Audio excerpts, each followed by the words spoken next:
திருமணத்தில் ஈடுபடும் திருமணமான கணவன் மனைவி குடும்பத்தை எப்படி நடத்த வேண்டும் என்ற ஒரு அறிவில்லாத தெளிவில்லாத இருக்கிறாங்க. எதற்கெடுத்தாலும் வாக்குவாதம். இந்த குடும்பம் நடத்த என்ன தேவை? பணம் தேவை. அந்த பணத்தை எப்படி சம்பாதிக்கிறது அப்படின்ற ஒரு விஷயத்தை தான் நம்ம இங்கே யோசிச்சு அதன்படி நடக்கணும். ஆனால் அதன்படியெல்லாம் நடக்கிறாங்களான்றது ஒரு யோசிக்க வேண்டிய விஷயம்தான். இப்போல்லாம் கேள்விக்குறியாக தான் இருக்குது. குடும்பத்தை எப்படி நடத்த தெரியல. கணவன் மனைக்குள்ளே ஒரு விட்டு கொடுக்கும் தன்மை இல்லை. ஒருத்தருக்கு புரிஞ்சுக்கிறது கிடையாது. ஒருத்தருடைய தேவையை பூர்த்தி செய்கிறது கிடையாது. இப்படியெல்லாம் குடும்பத்தில் கணவன் மனைவி இருக்கிறதுனால பல குழப்பங்கள், சண்டைகள், பிரிவினைகள் வந்துடுது. டைவர்ஸ் வரைக்கும் போயிடுது. அதை பற்றி ஜெயராணி என்ன சொல்கிறாங்க அப்படின்றத நம்ம பார்ப்போம் வாங்க. குடும்பம் என்பது தேவன் தந்த ஒரு பரிசு. ஆனால் இந்த குடும்பத்துக்குள் பல உறவுகளில் விரிசல்கள் இந்த நாட்களில் உண்டாகி கொண்டிருக்கிறது. விரிசல்களுக்கு காரணமானது இவர்கள்தான் அவர்கள்தான் என்று எவரையும் நாம் குற்றம் சாட்ட முடியாது. ஏனெனில் ஆண்டவர் பூரணமான 2 பேரை இணைக்கவில்லை, பூரணமற்ற 2 பேரைத்தான் இணைத்து அவர்களை பூரணப்படுத்துகிறார் குடும்ப உறவுகளுக்குள்ளாக. உங்கள் வீடுகளிலே பலவிதமான காரியங்களுக்கு மனஸ்தாபங்கள் வருகிறது, பிரச்சனைகள் வருகிறது, போராட்டங்கள் வருகிறது. சரி, இவைகளை எல்லாம் எப்படி சரிப்படுத்துவது, உறவுகளை எப்படி மீண்டும் கட்டுவது, இதை குறித்து இந்த வாரத்தில் நான் உங்களோடு கூட பேச விரும்புகிறேன். ஒரு வசனத்தை வாசிக்க விரும்புகிறேன். சங்கீதம் 109 வசனம் 4. என் சிநேகத்துக்கு பதிலாக என்னை விரோதிக்கிறார்கள், நானோ ஜெபம் பண்ணி கொண்டிருக்கிறேன். அடுத்த வசனம், நன்மைக்கு பதிலாக எனக்கு தீமை செய்கிறார்கள், என் சிநேகத்துக்கு பதிலாக என்னை பகைக்கிறார்கள். தாவீது சொல்லுகிறார், என் சிநேகத்துக்கு பதிலாக என்னை பகைக்கிறார்கள். நாம ஒரு தொழிலை தொடங்கணும்னா அதை பற்றி தெரிஞ்சுக்கிட்டு தான் நம்ம அந்த தொழிலில் இறங்கணும். லாபம் என்ன, நஷ்டம் என்ன, அந்த தொழிலுக்கு தேவையானவை என்ன, என்னென்ன பொருட்கள் தேவை, எவ்வளவு தேவை, எவ்வளோ குவான்டிட்டி அதுக்கு அந்த கம்பெனி நடத்துறதுக்கு நமக்கு தேவை, அப்படியெல்லாம் யோசிச்சுட்டு தான் தெரிஞ்சுக்கிட்டு நல்ல அனுபவத்தோடு தான் அந்த பிஸ்னஸ் நம்ம தொடங்கணும், அதை நடத்தணும். எத்தனை ஆட்கள் வேலை செய்யறதுக்கு எத்தனை ஆட்கள் தேவை, என்னென்ன வண்டிகள் தேவை, லோடு இறக்க எவ்வளோ நமக்கு இடம் தேவை, இப்படிலாம் யோசிக்க வேண்டியது ஒரு பிஸ்னஸ் செய்ய. ஆனால் காலகாலமாக நம்ம வாழ போகிற இந்த திருமண பந்தத்தை எப்படி வாழணும், நடத்தணுன்றது ஒரு அறிவில்லாத தான் இன்னைக்கு குடும்பங்கள் செயல்பட்டு இருக்குது. கணவன் மனைவி எப்படி செயல்பட வேண்டும், அவர்களுள்ள உறவுகள், பேச்சுவார்த்தை இருக்குதா, சந்தோஷமான ஒரு சூழ்நிலை அந்த நிலவுதா குடும்பத்தில் அப்படின்றது நமக்கு இப்போ ரொம்ப குழப்பமாக தான் இருக்குது. வெளி வேஷத்தில் நல்லா இருக்கிற மாதிரி நடிக்கிறான், சந்தோஷமாக இருக்கிற மாதிரி நடிக்கிறான். கணவன் மனைவி நாங்கள் ரொம்ப சந்தோஷமாக இருக்கிறாங்க, ஆனால் உள்ளுக்குள்ளே ஒரே சண்டையோ சச்சரவோ, பேசுறதுல ஒருத்தர் இப்படியெல்லாம் போகிறாங்க. பல பைசாவால பிரச்சனை இல்லை, ஒரு உதவி செய்கிறது கிடையாது, கணவனுக்கு தேவையானவங்களை செய்து கொடுக்கறது கிடையாது, கணவனுடைய தேவையை பூர்த்தி செய்கிறது கிடையாது, மனைவியுடைய தேவையை பூர்த்தி செய்கிறது கிடையாது. இப்படியெல்லாம் இருக்கிறதுனால இங்கே குடும்பம் பிரிஞ்சு போகுது. இந்த குடும்பம் நடத்த ஒரு அறிவே இல்லை. இதை யார் சொல்லிக் கொடுக்குறது? யாருங்க சொல்லிக் கொடுக்குறது? அப்பா அம்மா சொல்லிக் கொடுக்குறாங்களா? மனைவி கிட்ட இப்படி இருக்கணும், கணவன்கிட்ட இப்படி இருக்கணும், குழந்தைகள் இப்படி பாதுகாக்கணும், அவங்கள வளர்க்கணும் அப்படின்னு பேரண்ட்ஸ் யாராவது சொல்கிறாங்களா பொறுமையாக? யாருக்கும் நேரம் கிடையாது. இந்த குடும்பத்தை எப்படி நடத்தணுன்றது ஒரு விஷயத்தை எந்த பைபிளில் எழுதி வச்சுக்குது, எந்த மத புத்தகத்தில் எழுதி வச்சுக்குது, அதையும் விளக்கிறது கிடையாது.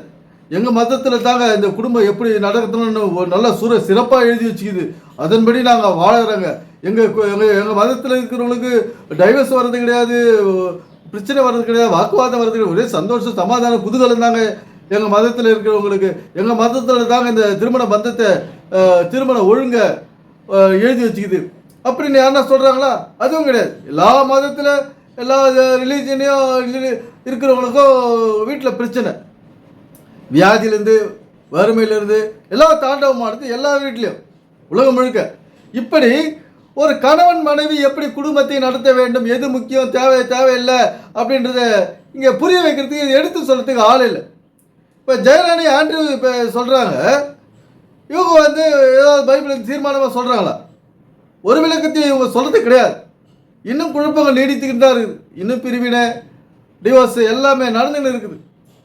ஒரு குழந்தைய பெற்றுட்டு டிவோர்ஸு, அந்த குழந்தைக்கு யார் பாதுகாப்பு, யார் பராமரிக்கிறது? அந்த குழந்தைய அப்பா அம்மா 2 பேர் இருந்தால் தான் அந்த குழந்தையை பராமரிக்க முடியும், வளர்க்க முடியும், அந்த குழந்தையுடைய தேவை என்னது என்று அறிந்து செயல்பட முடியும். இங்கே குழந்தை பிறந்த பிறகு டைவர்ஸ் ஆகி போகுது.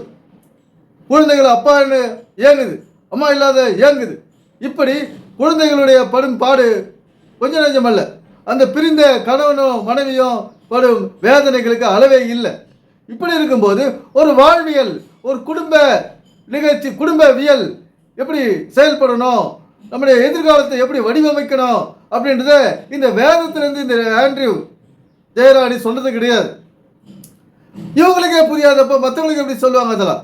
அதனால இன்னும் குழப்பங்கள் நீடிச்சுன்னு நாங்கள் குடும்பத்தை சரியாக வாழ வச்சிடறோம், நாங்கள் சந்தோஷம் கொடுத்துறோம், எல்லா குடும்பத்திலையும் எல்லார் குடும்பத்திலையும் சமாதானத்தை உண்டு பண்ணிடுறோம், எங்கள் சர்ச்சைக்கு வாங்க அப்படின்னு இங்கே பேசின்னு இருக்காங்க. ஆனால் ஒரு விஷயமே இங்கே நடக்கலை. ஒரு பாஸ்டர் என்ன சொல்கிறாரு, என்னுடைய நிழலில் பேய் ஓடுது, நான் தொட்டால் குஷ்டரோகம் கேன்சர்லாம் சரியாகுது அப்படின்னு சொல்கிறார். ஆனால் அந்த பாஸ்டருடைய குடும்பம் என்னாச்சு, பிரிஞ்சு போச்சு. இப்படி தன்னுடைய குடும்பத்தை எப்படி நடத்த வேண்டும் ஞானம் இல்லாத, தன்னுடைய மனைவியை எப்படி கையாண்ட வேண்டும், குடும்பத்தினரை எப்படி ஆள வேண்டும் என்ற ஒரு அறிவில்லாத இன்னைக்கு பாஸ்டருடைய குடும்பங்களே பிரிஞ்சு போகுது. பாஸ்டர் நான் தான் பெரிய பாஸ்டர், நான் ஹெலிகாப்டர் வச்சுக்கிற மாதிரி, ஏரோப்ளைன் வச்சுக்கிற மாதிரி, ஆடி கார் வச்சுக்கிற மாதிரி, நீ எந்த காராக வச்சுருந்தான்னா நீ உன் குடும்பம் ஆடி போச்ச, குடும்பம் கலகலத்து போச்ச, இன்னைக்கு குடும்பத்தை அவமானத்தை சந்திச்சிருச்ச. எவ்வளோ பெரிய பாஸ்டராக இருந்தாண்ணா நீ, உனக்கு எவ்வளோ பெரிய பவராக இருந்தாண்ணா உண்மையிலேயே என்ன பிரயோஜனம்? குடும்பம் பிரிஞ்சு போத. இந்த குடும்பங்கள் ஒழுங்காக சிறப்பாக வாழ வேண்டும் என்பது தான் இந்த வேதத்தில் எழுதி வச்சுக்குது. இது ஒரு வாழ்வியல் புத்தகம்.